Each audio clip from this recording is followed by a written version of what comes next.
It's the middle of March, which means the madness is upon us. Are you ready? As soon as you know who's in and who's out, head to Yahoo Sports to fill out your free bracket for a chance to have America's best bracket. This year, the bracket is worth $1 million. And remember, you don't have to be perfect. You just have to be the best.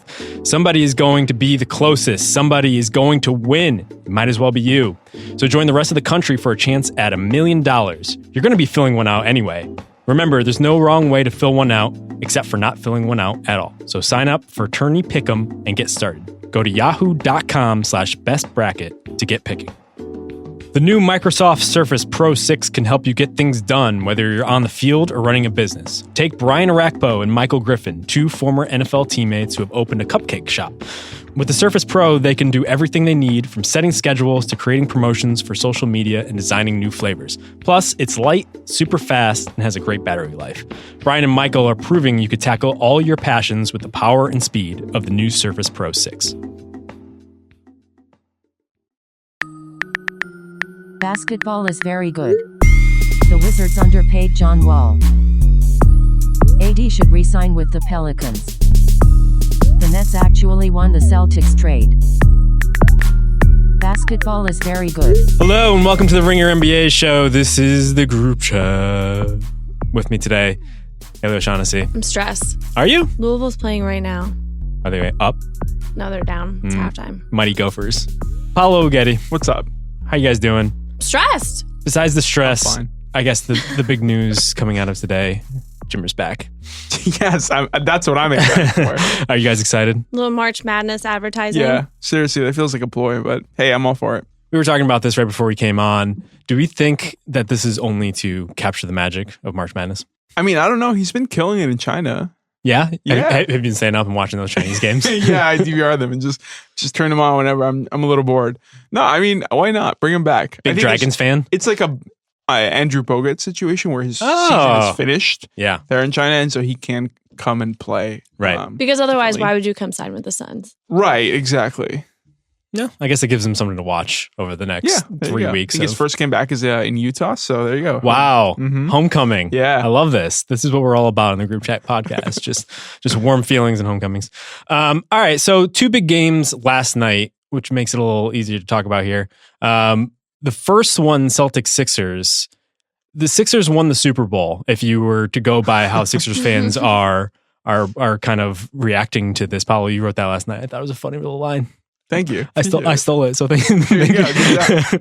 I I actually think Marcus Morris had a quote that literally said that. Like they were acting like it was the Super Bowl. He's right. Terry Rozier said he thought confetti was going to fall. Yeah, great line. I love it. Awesome line. Terry can say that. He had a good game. Yes. When he has one good game, he's allowed to say whatever Whatever he wants. Well, right? I guess he also provided some motivation for Joel Embiid, calling him, I guess, lame in a certain a video clip. I don't know where it It was surfaced. the Kristen Leahy show. Okay. And I think it was like one word to describe Joel. And he said lame. Incredible. And then after the win, Joel posted an Instagram and he tagged it Lame Town, Yeah. He's back. which is great.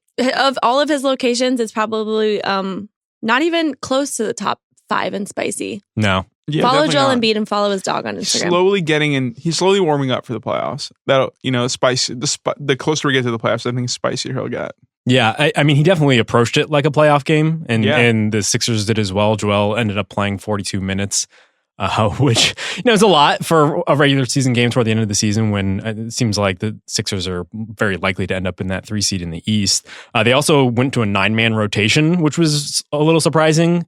I guess they've done this a little bit of times since the trade for Tobias Harris. They did it against the Bucks the other day, and they did it against the Celtics. I guess when you look at the stakes, it makes sense that they would approach this like that. Not only just the emotional one, but based on this win, and this is from Chris Forsberg, the Celtics are 93.6% likely to go against the Pacers in that first round. So essentially the Sixers avoided the Celtics in the first round if they stay in that 3 seed.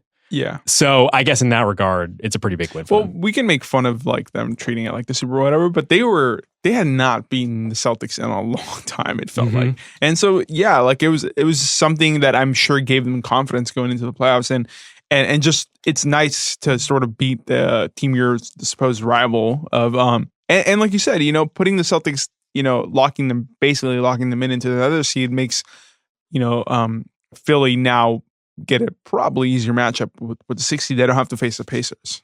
Yeah. I think there was good and bad in both. Obviously, they needed to win this game if they wanted to avoid the Celtics.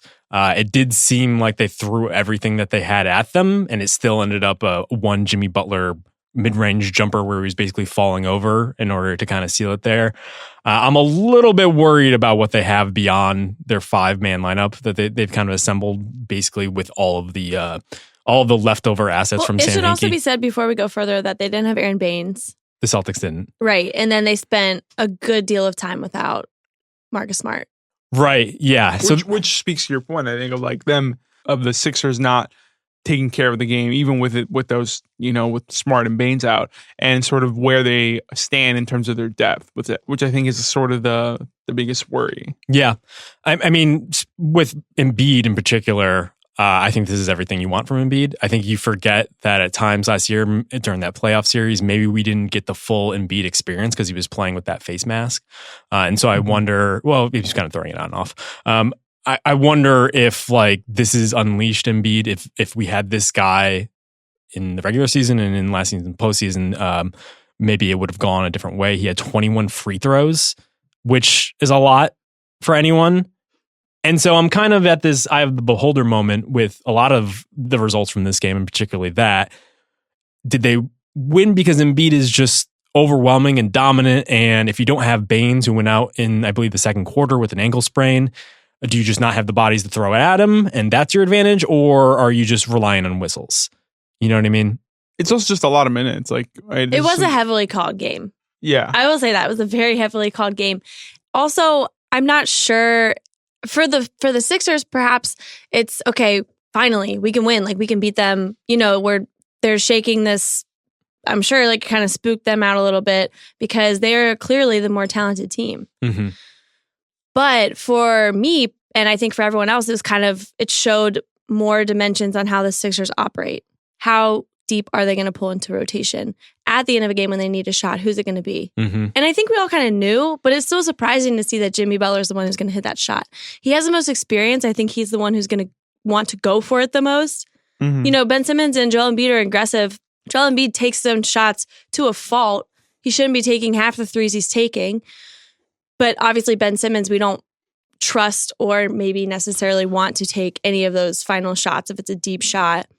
But it is still strange to see that Jimmy Butler, who is so clearly the third most talented guy, and by the way, not even Tobias Harris is a far better shooter, take that final shot.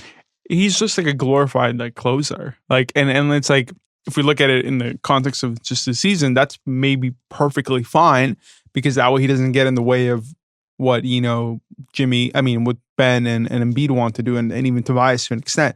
If you look at it from a larger context of going forward, you're is he worth sort of keeping around, right? Because he hasn't been amazing at defense either. And that, the thing about him was his two-way ability, and he hasn't even been that. So I wonder I guess I'm saying maybe it is just okay that he's can come in the fourth quarter and sort of win you a game and get you that shot. Well, which, and in the fourth quarter matters, too, because he was you were saying this in Slack too, you forget he's on the team. Yeah.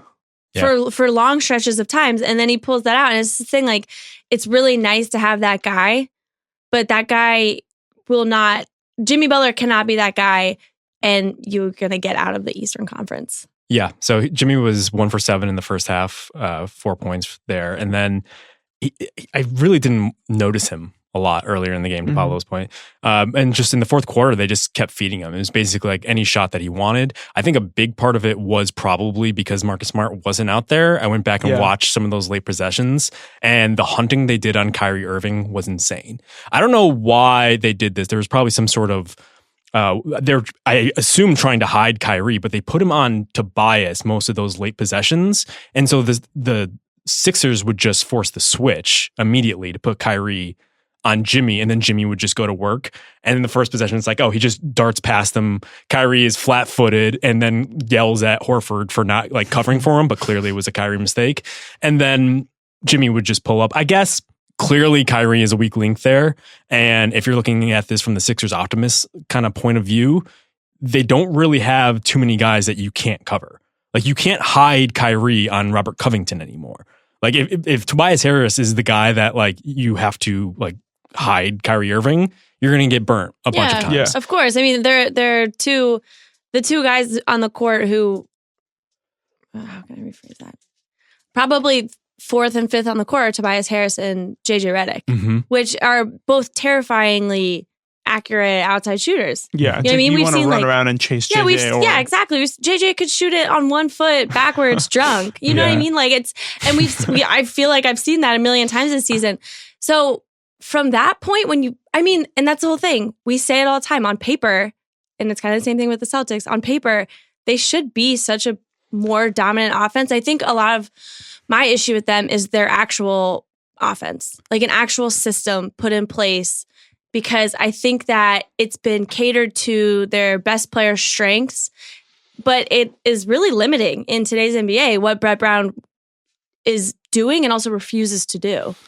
I think it's funny that we talk about these teams, especially these two in particular, about like we're almost done with the season and it's still like, well, you know, on paper, like they should be this or that. You know what I'm saying? Like it's pretty fascinating how expectations haven't met. And then again, both of these teams are like top half of their conference, as their records are way above 500, more so than, you know, the rest of the East for sure. So it's not like they're struggling, but it is sort of a thing where we can see more for them. It's not like they're struggling, but it's like, why aren't you just as good as the Bucks are? Sure. Why aren't you? You have Joel Embiid, Ben Simmons. Okay, so we're saying the top two on the Bucks are Giannis and Chris Middleton. Yeah. And then after Ben Simmons, you have Jimmy Butler and Tobias Harris. Well, and that's the thing. Why aren't you just as good as the Bucks? Right. And it's all about like system fit, right? Because the Bucks have tailored that roster to have every player who plays a specific role, like it fits into this larger like assembly line of a system. Whereas the Sixers have just tried to sort of put something together with talent. And that's directly coaching. You know. Yeah, it's directly coaching. Yeah, and I guess this game in particular fed into the strength of a team like the Sixers that is top heavy, where you have a guy like Jimmy Butler who, while I don't want to rely on him just kind of jacking late in games, and that's how you're going to win it. He has had some success. He's 40% from three in clutch situations, which was surprising. Now it's a small sample. I don't know how much you can really trust it. I mean, he definitely is one of those guys. It's not like he's Deion Waiters. You know, but some of the shots he was taking were just like dribble up, pull up three. And it's just, I wonder if this is just a matter of he was on in the second half and off in the first. But I guess the problem in that is on the other end, do we really have much faith in like all the defensive kind of woes that the Sixers have throughout the game? It just seemed like, I don't know if it was a bad approach, but at the very least, there was a lot of miscommunication, especially on switches. I think they were leading to a lot of easy buckets for the Celtics. And you have guys like James Ennis is really your sixth guy on this team. Mike Scott is basically your 6'7" guy in this team. Boban played a little bit. TJ played a little bit, but it really was only a couple guys. And I don't know. I think there are those situations where a deep team, maybe like the Raptors, are just going to be able to pick off the weak lead in pretty much any lineup you could have. Toronto is a terrible matchup, I think, for them. Which it seems like that would be the 2-3 at this point. I was just going to say it's remarkable watching the Raptors, who were at the primetime game afterwards. And it's like they're like all on a string. You know, one of them moves, all the other ones move into place on both ends of the floor. And seeing that just after seeing the Sixers is like, if they could just get that together. Well, here's the thing. That's not going to happen. Like, it's just not going to happen for the Sixers. So this is the way they have to win games, the way they won the other one last night. Sort of grind it out, you know, cope with the fact that they literally cannot defend like any type of point guard. Like Kyrie and Terry were, you know, like shredding them. And they just have to figure out a way to sort of elevate Embiid to what he did last night, and then hope that Jimmy comes in and, you know, this is every game in a weird way, like game. As maybe strange as how that game turned out yesterday, I almost think that that's one of their only, if not like one of the few recipes they have towards success, because they can't at this point of the season still try to strive for some system that will be perfect. Yeah, and a lot of it could just be they're figuring things out still. Sure. I think that's a lot of the issues on the defensive end, but I think there's always going to be that wink link. I just don't know like who's going to be out there that a team like the Celtics just can't like kind of go at just pretty much every possession. Now, the flip side of that is this game, like many of the Celtics games in the past, it just didn't seem like there was anything other than Kyrie. Like Terry definitely stepped up in certain situations, but obviously they're not going to share the floor a ton, especially like what it exposes on the other end, on the defensive end. And I'm just constantly flummoxed by Jason Tatum. Yeah. Like it seems like everything is set up for him to be that kind of secondary guy. So when they're overloading on Kyrie, he can kind of just do his thing. But just a lot of like passive, like floating around and then just floating into like this mid-range pull-up. I was surprised because I went and looked this up afterward that he like is getting better at getting to the rim this season. But if you watch this game in particular, it's just like, what do you do exactly? Because if the shot's not falling, it just seems like he kind of gets his head about it as Haley fist pumps.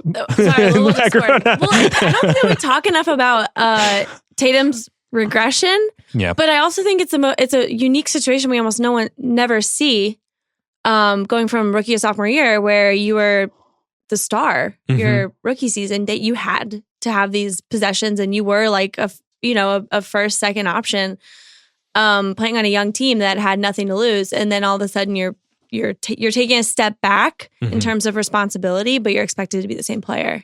He had a bucket late in the game where he got the ball on the left wing, and instead of pulling up for a shot, which would have been a three, which would have been okay, fine, or dribbling into a mid-range jumper, he drove in and got the layup on the other side of the rim. And it was a really strong move, or really just a points that the Celtics needed at that point. And it was like one of those situations where you're like, you can do this a lot more often than you're doing it right now. Why are you not doing that? That was the thing that during the playoffs last year, Bill, you always used to say, I just want someone to tell him that he can be that player and that he should attack it like that. And it still seems like that's the message he hasn't gotten this season. It's not even about taking over a game. He doesn't even need to do that. He just needs to be that second option.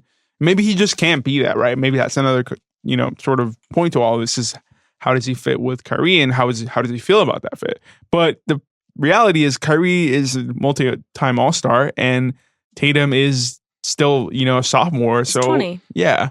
Yeah. He's only 20. We've talked. He's only 20. It's the first I've ever heard of that. Gosh. It does kind of He's going to be underline. like 36. We're going to be like, he's only 36. It underlines this point that just it does seem like there's this perfect storm happening with the Celtics, because when Tatum wasn't on, you're turning to guys like Marcus Morris, who's had a really good season for them.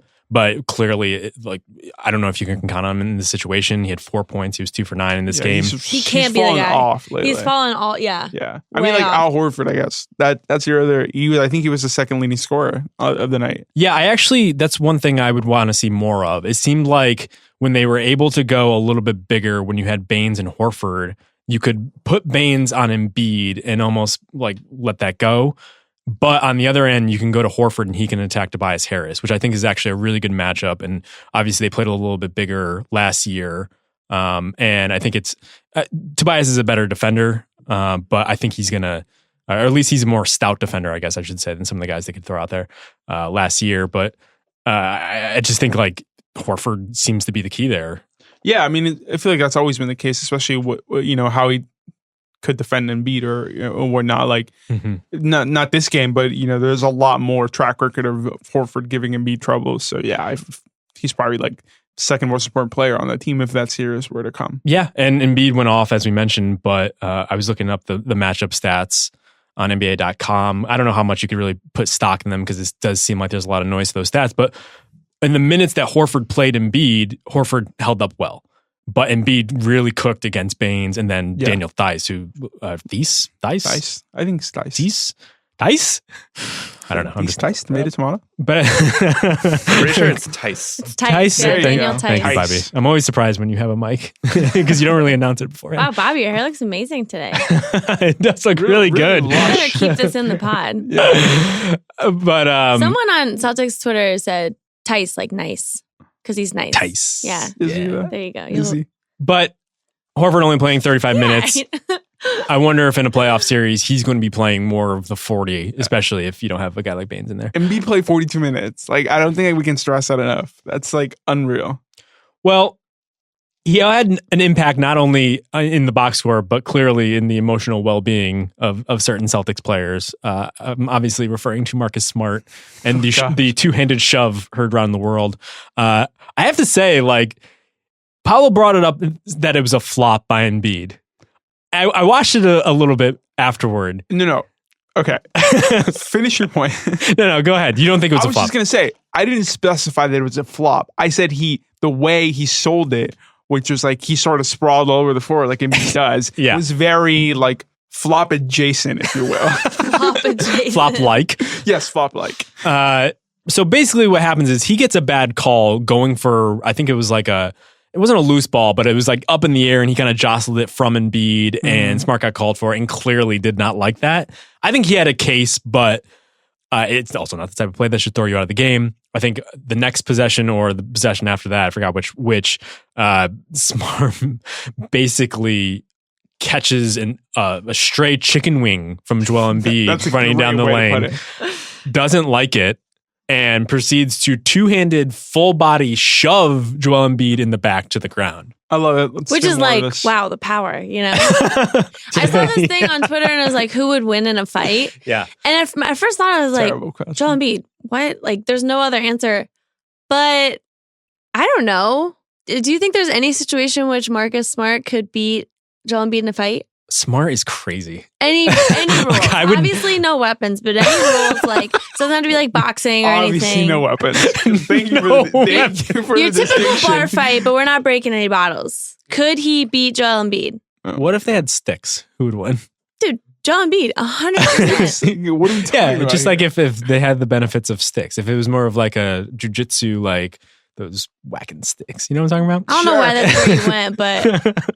I kind of want to watch fight scenes with you on YouTube. No, I don't think. I think Marcus Smart is the guy I would want to fight the least in the NBA. I think his trigger is like he goes from 0 to like stark raving mad in a matter of seconds. Yeah, but that's the thing is that sometimes it seems like he's almost too mad. Like, you know, the old Serge Ibaka can't land a punch, but if he did, it'd kill you. Oh, I see. So he would be inaccurate. I said the other day when Taj Gibson got in trouble, like, I don't want to fight him. This guy, like, and he's an underrated one because he doesn't often get into like altercations, but guys who are that wildly aggressive for abstract things, like for loose balls, for example, like he's throwing his entire body. Yeah. His entire body just to land on the hardwood, just to give the ball to Karl-Anthony Towns, who's going to give the ball to Andrew Wiggins, who's going to turn it over. Yeah. And he continuously does that. Here's a wild take. I don't think him. I want to fight any NBA player. How's that? That's a good take. Yeah. There's a couple I think I could take. There you go. So not only did you kind of feel Smart's absence, I guess, over the second half of that game, just on the defensive end, but it seemed like they were kind of off offensively. It flusters a team also. Yeah. After that, I mean, and also I think that by that point, they were definitely fed up with the foul calls. That was kind of like the peak. Yeah. It seems like the ball has a tendency to stick with the Celtics. And I don't know if it's just because Smart has a little bit more of a spacer this year, so you have to kind of guard up on him a little bit more. But he does have the ability to move the ball and keep things kind of flowing and pinging in a way that I think is really important. And you saw later in that game, it was a lot of just like ISO dribble drives to the point where like even Al Horford had one. Yeah. And I was like, what are we doing here? Yeah. Where's Brad Stevens in all this? This is a question I'm wondering. Oh, you know, I'm just throwing that out there. Shall we bring out the old spicy take of this is all Brad Stevens' fault? No, just throwing that out there. Like, you know, hey, if Marcus Smart is that important, like, I don't know. How much can you really do with Kyrie Irving though? He does one thing incredibly well, which is score in isolation. Do you really want to take that away from him? No, I mean, and that's, you sort of juxtapose that with the way the Sixers won the game, which they let Jimmy do his thing. Mm-hmm. I think there's a point where you let Kyrie do his thing if it comes to that in a close game and whatnot. But it did feel like after Smart went out, like things just sort of went discombobulated, you know? So that's more what I'm talking about, I think. So I don't know. I'm a little disappointed that we won't get this likely in the playoffs if things kind of pan out as we're expecting. But you know, it was fun while it lasted. It's not possible, right? I mean, unless it's in the conference finals. It's possible. I think a lot of things would have to. This is the conference finals. Why? Kill me, because that means the Bucks and the Raptors didn't make it. I'm okay with that. And the Celtics and the Sixers are not beating whoever comes out of the West. Look, nobody's beating the Warriors. True. That's not true. You think the Bucks or the Raptors can beat the Warriors? That's what I said. I said what I said. Wow. Cool. Yeah, I don't know. I would want to see more of this, but it doesn't seem like we're going to get it. Let's move on to the second game. the nightcap of this marquee slate of games in the middle of March. The Raptors beat the Oklahoma City Thunder 123-114. That game went to overtime, and probably things kind of drifted apart or kind of drifted away from the Raptors late in that game. But the Thunder did not have Paul George, and so they ended up scoring 4 points in overtime. Yeah, that many? And they barely had him one. in regulation. Yes. He was terrible up until the final minute. That's all that matters. You got him back. Like, you know what I'm saying? Like, no, but like, it's really interesting how you're like a casual fan who watches the NBA. That's the only thing that matters. Fourth quarter's the only thing that matters. Hey, I'm just saying the result is what matters, and if you are because he could have pushed them over the edge. I mean, the Thunder had this comeback that the Raptors should not have let them get. Sure. But then again, like the Raptors are playing without Kyle Lowry. This is your chance. Yeah, I mean, the other thing is it's just like the Thunder have been struggling hard lately, and they had a small chance at sort of rescuing this game out of nowhere, and overtime was just terrible. Like the Raptors turned on playoff mode. It literally felt like they turned off playoff mode and just started like swarming, like every perimeter player on the Thunder had no shot at doing anything. They simmed the overtime. Yeah, it literally felt that way. Yeah, so this is the fourth loss in a row for the Thunder. It drops them all the way to 8th in the Western Conference. I guess the big thing there is that we thought as recently as like a month ago that this is the type of team that could push the Warriors, especially when you like kind of tossed in the emotional stakes there with Kevin Durant and just how that would factor into things. Now it kind of seems like they're first round fodder. I don't know how they get out of this mess if Paul George doesn't really show up here. Because it just seemed like Russell Westbrook is what he is at this point. He had a really good game. He had a great game, and he deserves a lot of credit for doing last night what the Thunder have been struggling with, which one of their main problems, and Donovan talks a lot about this. They even showed a clip of him saying it in the third quarter. They need to have a fast pace. That is the team that they are going to succeed as being. And it's funny when you look at them. They are, and their strongest people are either in their prime or young. And yet we have such a window for them, I think, because we've been waiting to see if Russ could prove that he can do this, without Kevin Durant for so long that it almost seems like it's going to be really bad if they don't get out of the first round this year, even if they do play Golden State, which is like, you're not going to beat Golden State in the first round. But last night, he deserves a lot of credit. He was constantly pushing the pace. He was not settling for the, highly contested, threes he might have before. He was driving to the rim and doing so very successfully and making sure that their transition game was strong, which is something that they have been lacking on lately, which is, kind of what they have been so good at all season. Yeah. So Russ scored 42 points in this one, 11 rebounds, 6 assists. He was 5 for 10 from 3. Which is surprising. 16 for 29 from the floor. And a lot of those shots didn't come till later on either. Yeah. Right. The surprising thing was that without Kyle Lowry out there, they stuck Pascal Siakam on him as his primary defender for most of the game, which I was like, oh, Pascal, big look for this guy. Yeah. I don't know if that would change in the event that like Lowry would be out there. But he was clearly giving him those 3-pointers. And so I thought it was maybe like a process over results thing that just happened to go that way. I think the big thing for the Thunder, something you were kind of circling toward, Haley, is just that the guys that aren't Paul George and aren't Russell Westbrook, I think you really don't have to be afraid of them very much. Right. Like Jeremy Grant is like a good athletic guy who can do some stuff around the rim. Steven Adams, same thing. One of my just favorite centers to watch. They're all solid. Terrence Ferguson, but Schroeder last night proved his worth. Sure, but and has been. I just don't know if you really need to worry about any of them. All those guys are going to score off activity. They're not taking a game over. And we've been talking about this all season. Like the Thunder don't have shooters. They don't have a lot of offensive weapons. Are they really going to scare you in the playoff series? And now if Paul George isn't Paul George, you can kind of just let Russell Westbrook go to work.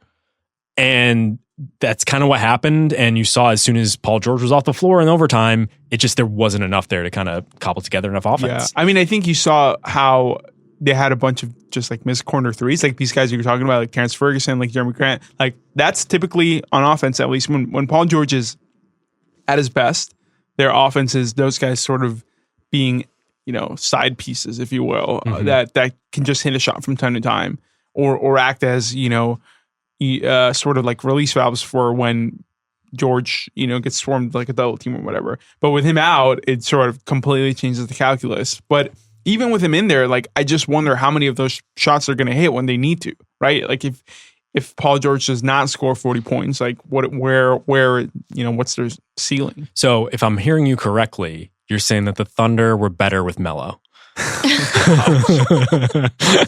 I saw this take on Twitter. Actually, I saw someone like vehemently like castigating someone for this, like basically putting them down and being like, "No, don't say that. Why are you saying that?" Who would we have liked to see? Yeah, who would we have liked to see?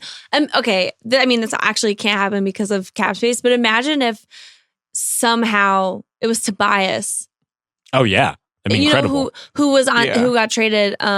He would be perfect. Yeah, instead of to the Sixers, that would be perfect. And so that's the take your version of this. It doesn't even have to be someone that's strong. Well, that's what I think that's what I'm getting at. And especially because of their defense too. Exactly. It doesn't necessarily even have to be a Tobias. Like that's the dream.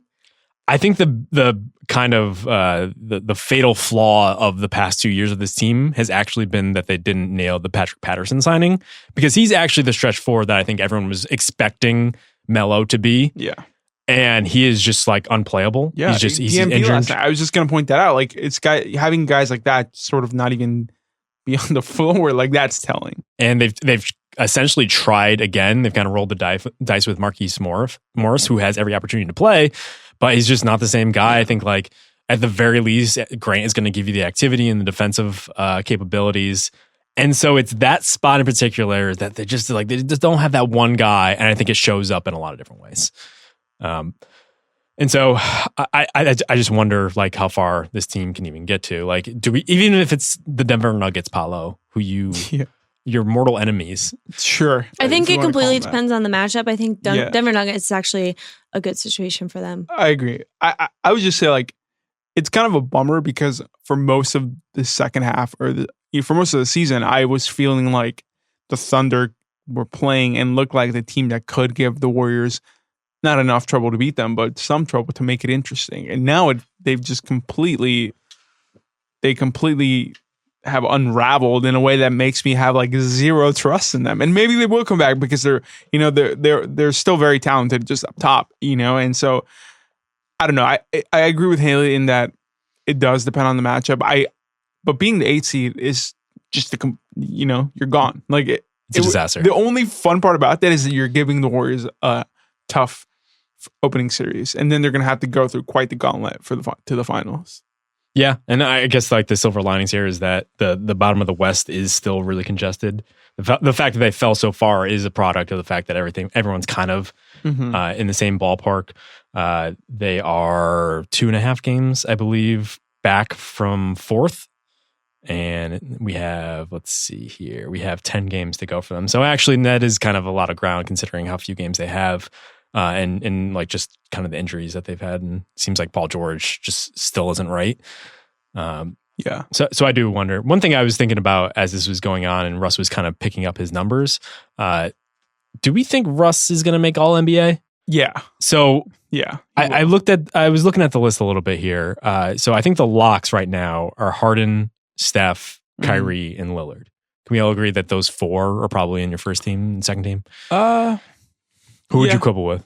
I think Kyrie's the worst out of that bunch. I think Lillard has been much better. But yeah, I mean, Kyrie will probably make it on there as second team. So yeah, it's not a hard quibble. But statistically, I think Kyrie has the case. I do wonder if people will knock him for just whatever, like, just meditations he's doing in his post-game press conference. The other possibilities kind of out there. Russ, Drew Holiday, Jimmy Butler, Kemba Walker, Ben Simmons. I would like think to give people Drew are over Holiday a spot. The Jimmy Butler, like the whole, like he didn't make an all-star team. I don't think he's played well enough to make it though, like on that team. Right. Yeah, that's but you the don't thing. think it has to do anything with No. I think you could totally image. I mean, if you want to go that way, sure. But I just don't think he's been that good. As good as we thought he was, like as an all NBA player for sure. Yeah, I'm looking at his numbers right now. They're similar to last season. His scoring is down, especially since joining the Sixers. Efficiency about the same. His 3-point shooting has been pretty bad. I don't think he'll end up getting it for the reasons that you're bringing up there. I do wonder if people will try to jam Simmons in there as kind of like a congrats, my guy, for winning all these games. Because if you're looking at it just from record, I do wonder if you have to start looking at Russ in the same way you look at Bradley Beal and kind of just guy who has really good stats, but maybe like the results aren't there. I mean, but they're a playoff team, whereas the Wizards are out of the playoffs right now. I think Russ makes it for sure. He is averaging a triple-double. He's averaging a triple-double. And as much as we want to sort of quibble with, everything that goes into that, it's still a ridiculous number. I do think, part of me hopes that there's some justice in the world and Drew Holiday gets some love here, but I don't know if that's likely.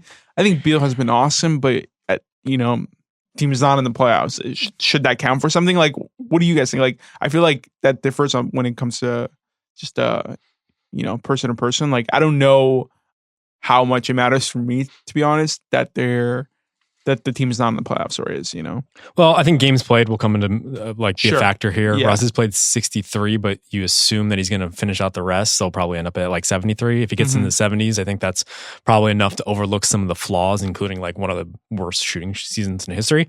It's true. Drew is at 67, and I don't see him coming back for the rest of the season. Yeah. Whatever injury, I think he had some minor contusion or sprain or whatever they kind of come up with toward the end of these sort of seasons. Sure. It was 7 to 10 days, but it's also the sort of thing where it's called a tanking sprain. Right. I believe that's the medical definition of it. So I wonder if he's going to do that. I think Kemba Walker and Beal are really interesting cases for that last spot. If we're assuming Russ is going to get in. Yeah. Both on bad teams, Walker's team might make the playoffs, but it's looking like not. And Beal's team definitely won't make the playoffs, but how much can you hold that against them considering his roster and how bad things were when John Wall was in? It looks like everyone on the last two All-NBA teams from first to third was not a playoff team.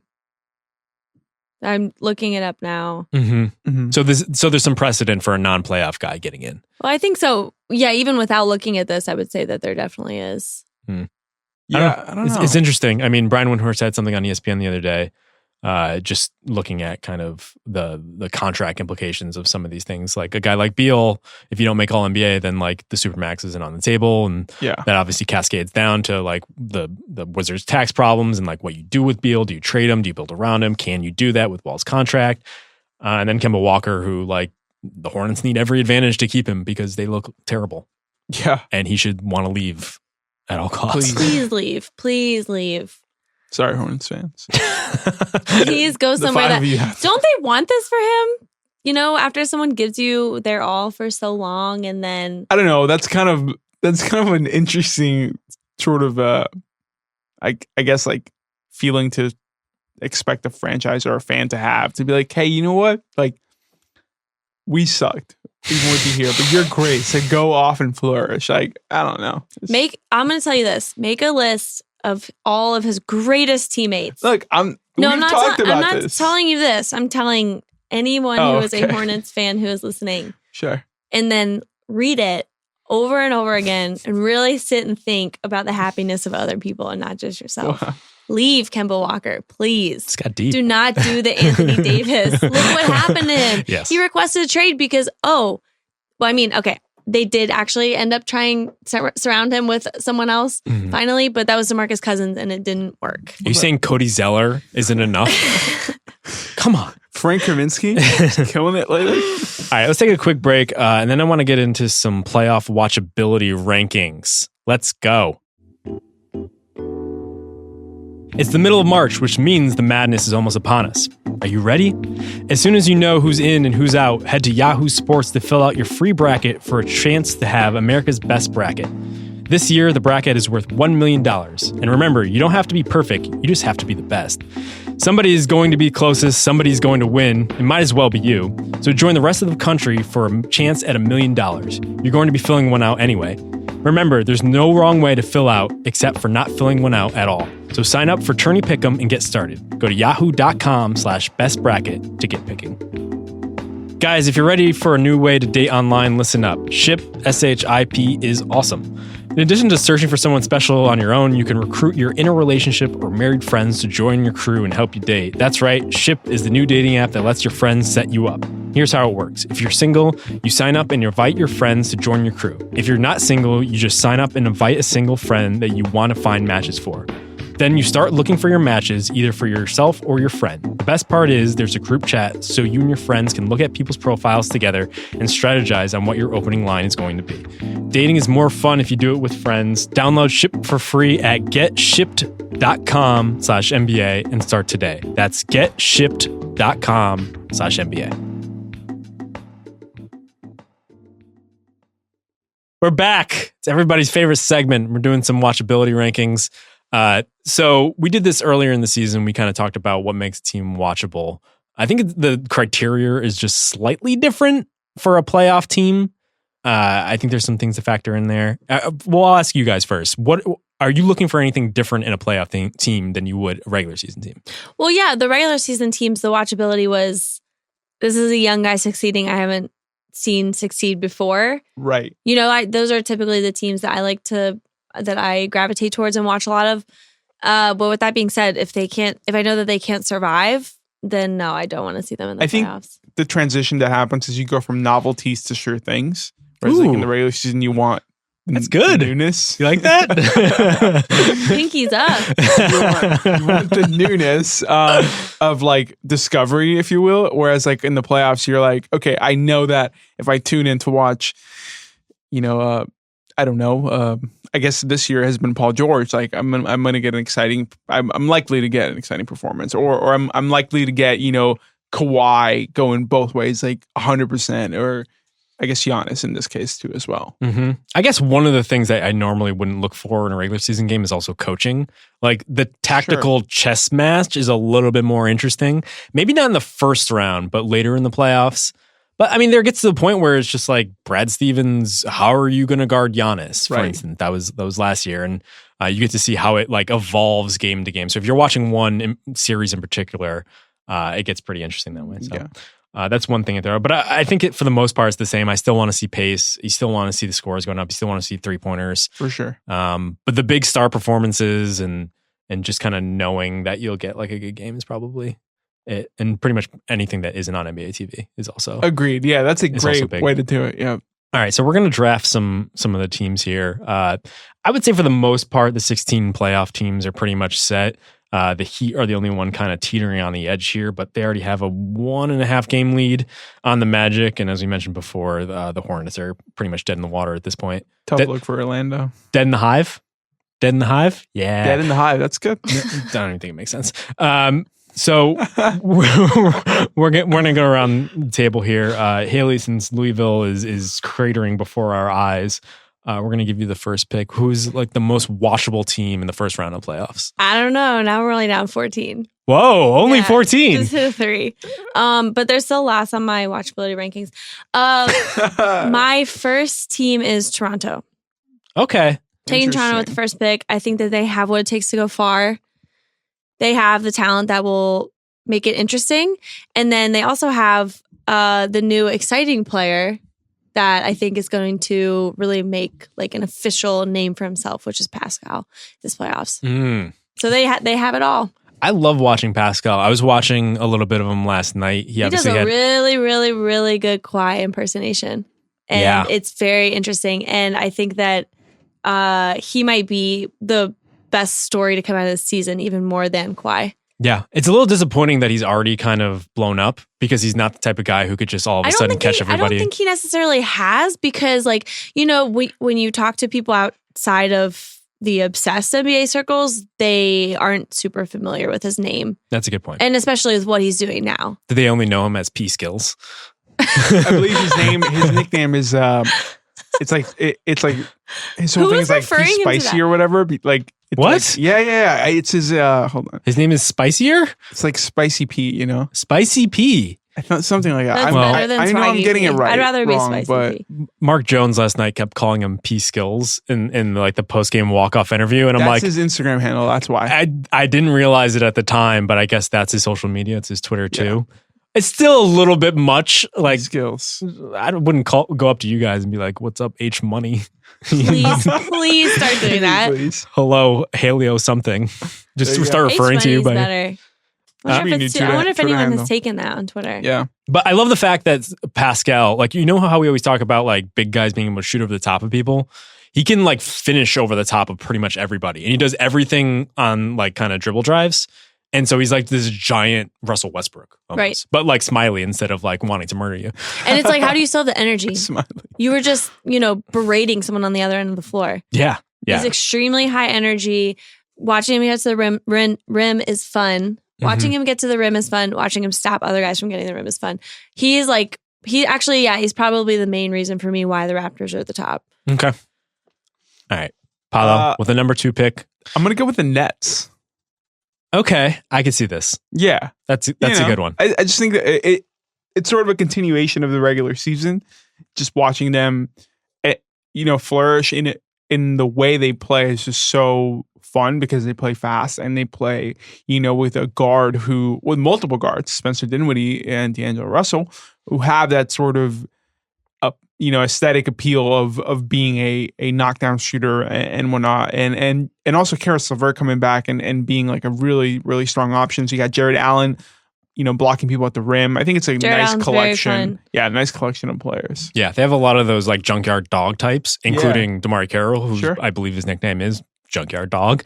But also like Rondae Hollis-Jefferson, these guys that are just like big wings that just like kind of throw their bodies around. And we can't forget about Kurucs. Kurucs, your guy. Yeah, there you go. Kurucs. Do you think? But actually, like we shouldn't forget about Kurucs. He's good. Our guy Rodney. Did you pick the Nets specifically because they're most likely going to get matched up with the Raptors in the first round? And you hate I didn't even think about that, but I also think that could be fun. It's a nice contrast in styles for sure. Yeah. All right. I have the number 3 pick. I'm going to go with the Houston Rockets because I like excellence. That's good. No, I just think that James Harden probably will score 50 a game, especially if Chris Paul is going to be. Are you a UConn fan? Yeah. Didn't you say you like excellence? Excellence? Yeah, I like excellence. That was a burn, Justin. Yeah, I know. They won 4 national titles. I'm just really bitter right now. How many national titles did Louisville win? Wait, do they have any that count? Because they don't count now. We said 2 that were not taken away by the NCAA unfairly. Yet. And I was there for the third one. And let me tell you, it fucking happened. Yeah. Well, UConn had 2 before 2005. So, welcome to One Shining Podcast. It's weird that people still talk about Kemba Walker. I didn't realize it was such a big deal because for me personally, it's like one of the best moments of my life. But like everyone's like, yeah, who's the next Kemba in the NCAA tournament? I was like, right. All right, guys. Respect. But the Houston Rockets. Yeah. And our watchability. No. I guess if we're going to make a forced transition, kind of like the Kemba Walker of the NCAA tournament, James Harden is. Sure. Probably going to score a bunch of points. There's also like that shred of doubt where he might just run out of gas at any moment. So he's kind of always teetering on that edge. And while I think they've kind of shored up their rotation a little bit, Daniel House is like incredible. I'm sorry for throwing like unintentional shade at him last week where I was like, I don't really know what Daniel House is doing, but he like quite possibly might be like one of their best wing options now. Yeah. He just keeps drilling shots.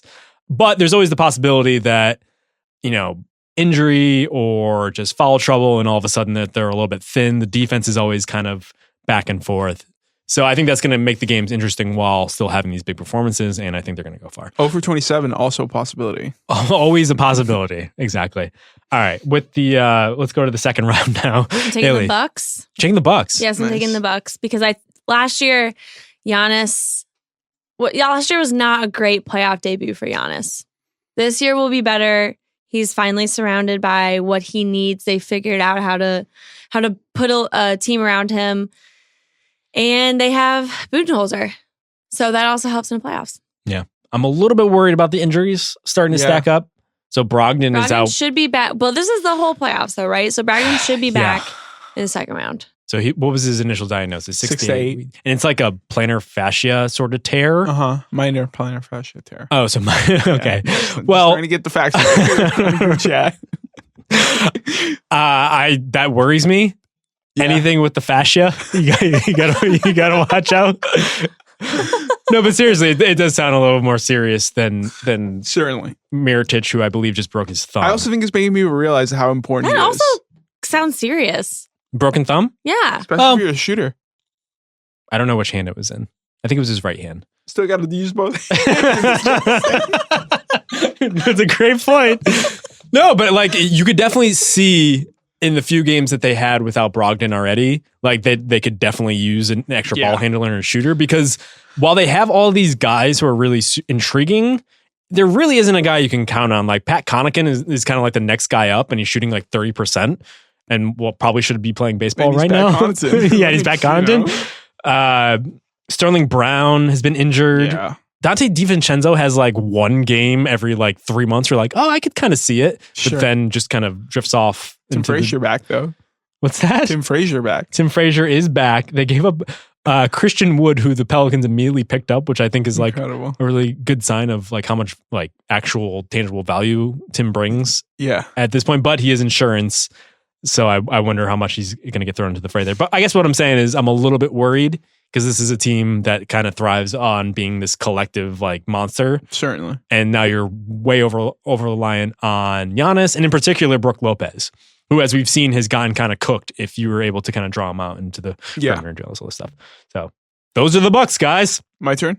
What's the score, Haley? They can't break 10. That's always the big hurdle. Yeah. You gotta break the double digits. I wish Paolo was a coach, just to hear your motivational speeches.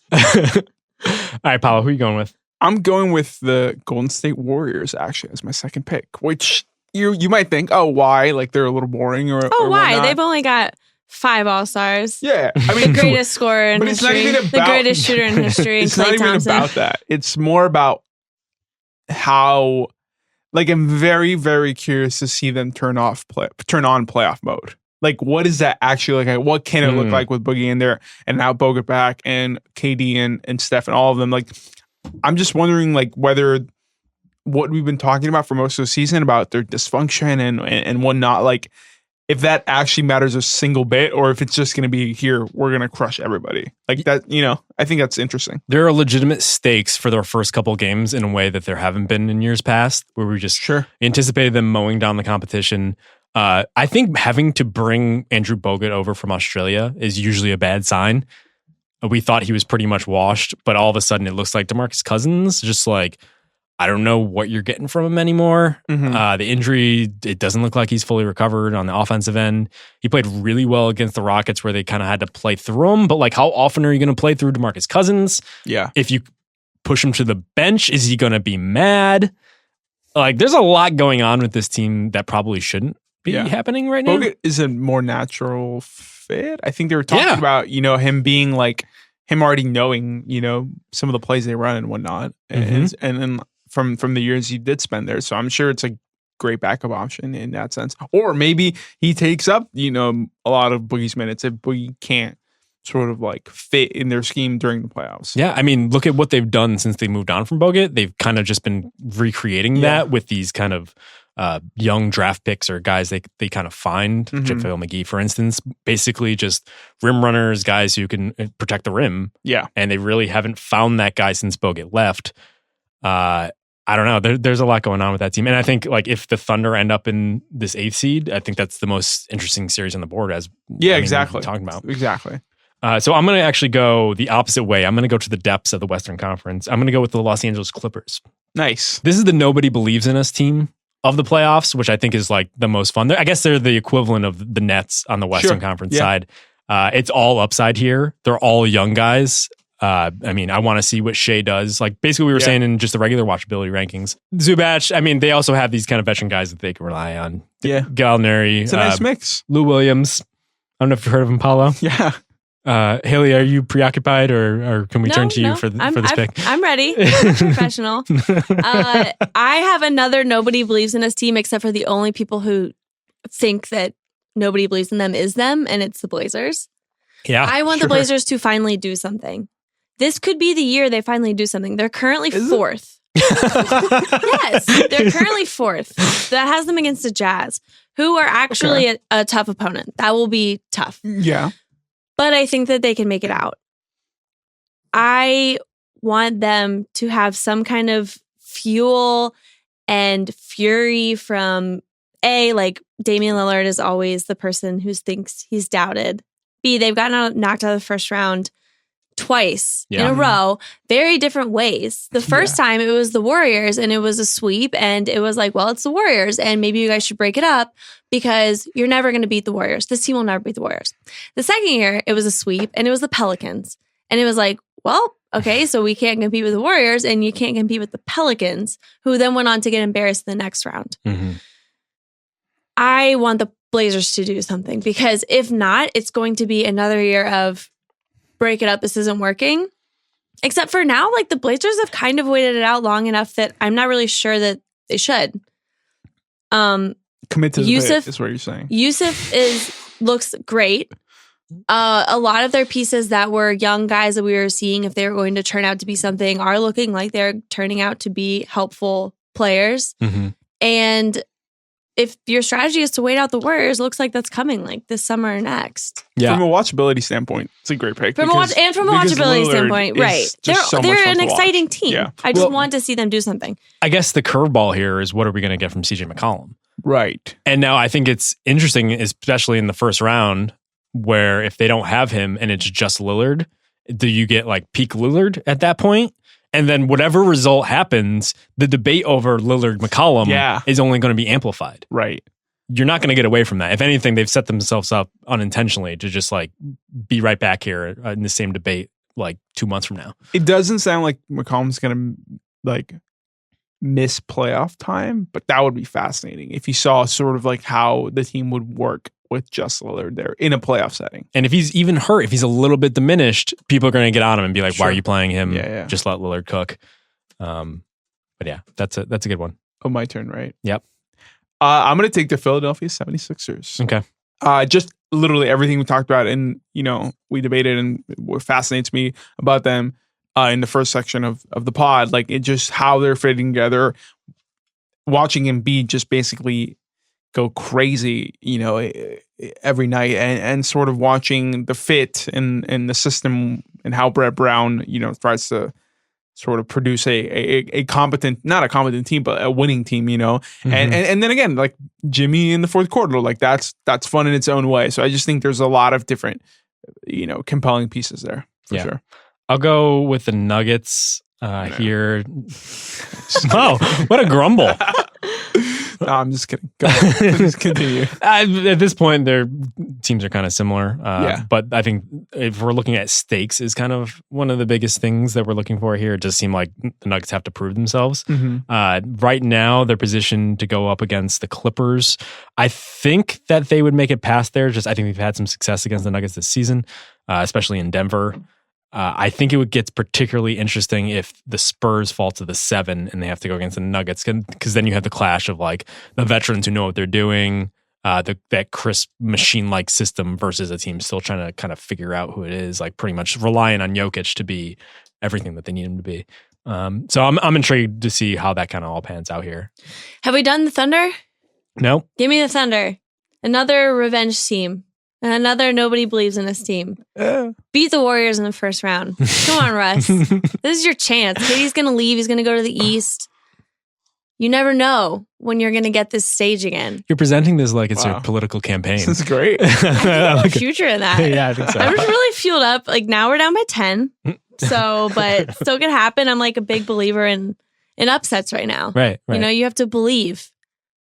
Russ, this is your time. Plus, he'll either lean into that or it's more likely that he will lean into the pressure by becoming just utterly out of control. Sure. Which either way, it's entertaining and I'm here for it. There's no good teams left. Wow. This is when it gets interesting. Yeah. I'm going to take, you know what? I'm going to take the Detroit Pistons. Oh. Okay. A little bit of a deep cut there. Yeah. Because Blake Griffin has been really good this season. I don't think he's getting enough love. And I think that they're going to end up, hopefully, I'm hoping they end up in the 7th seed and we get a Pistons Raptors matchup. And that'll be fun. Like just, Dwayne Casey going up against his former team. You have Blake, but you also have Drummond sort of coming on as of late and grabbing 25 rebounds a night, it seems like. Is Drummond fun for you to watch? Here's the thing. It's not about him as an individual. It's about the collective whole. Wow. You really are leaning to this assistant coach thing. No, but just alter ego on the box. It's not about the name on the backs. It's about the name on the fronts. Exactly. No, this is not a great. It's March. Look, I'm just trying to go off the board here. I didn't want to pick the Celtics, so I'm picking the Pistons because I don't know. They're just. I like the thought of them giving the Raptors or even the Sixers some trouble, even though it's probably not going to happen. All right. I'm going to go with the Celtics because they have interesting players, unlike the Detroit Pistons. Not hate on Luke Kennard like that. I just think, again, this is just like the Thunder almost, where there's a possibility that they get upset in the first round or they just blow up in the first round, and all of a sudden we're talking about them on the blogs incessantly. Sure. But also, I mean, there's also a possibility that they figure it out, that Kyrie just kind of goes off and all of a sudden they're in the Eastern Conference Finals again. So yeah. All right, let's just do one more round. Jazz. Give me the Jazz. Give me Donnie Justin Mitch. didn't pick them. I know. Another upset. They're my guys. Okay.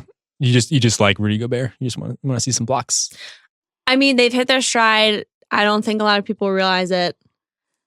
A lot of hardcore NBA fans. Yeah. Right. I mean, Mitchell is an interesting spot here. Who doesn't want to see a player like Donovan Mitchell in a playoff series either? Yeah, especially now that they're leaning into the kind of this non-point guard set where they have Joe Ingles sometimes handling the ball. Or also, who doesn't want to see Joe Ingles? That guy gets aggressive. And it's fun. And he throws people off their games.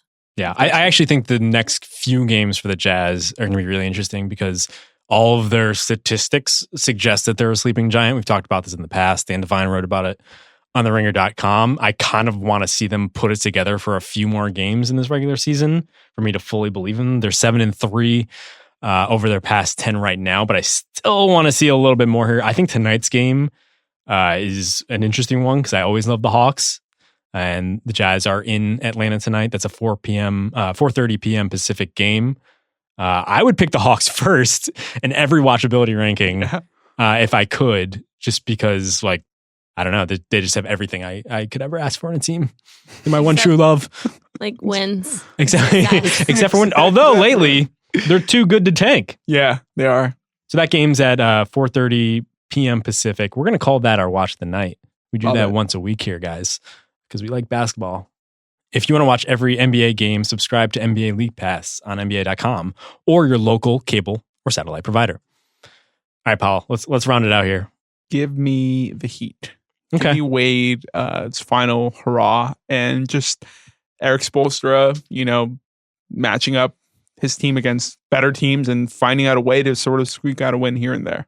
Yeah, they have a lot of parts, and so it's interesting to see how they're going to deploy them. It's pretty much game to game how they throw those guys out there. Last pick here. I'm going to go with the Pacers. Wow, I forgot about the Pacers. Yeah. Nobody believes in them. Nobody does believe in them, yeah. The post-Victor Oladipo team somehow still in the mix here for this 4 seed. They're 1 game up on the Celtics. All signs point to them playing in that first round series. More likely than not, they're the type of team that if they weren't playing the Celtics, they'd be in that NBA TV series. Yes. But I don't know. I think there's something to them. If they do well early on, if Bojan Bogdanovic pops again like he did last year, you need a big Miles Turner series for sure.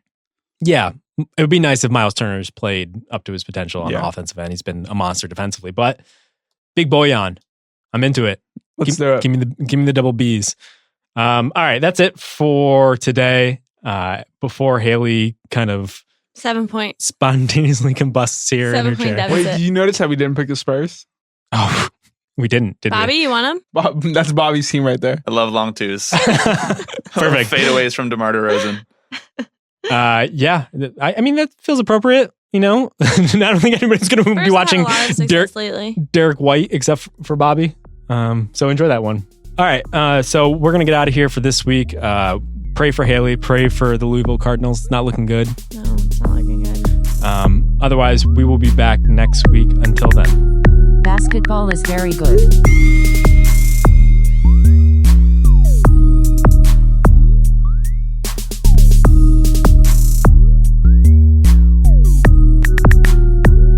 fall is very good.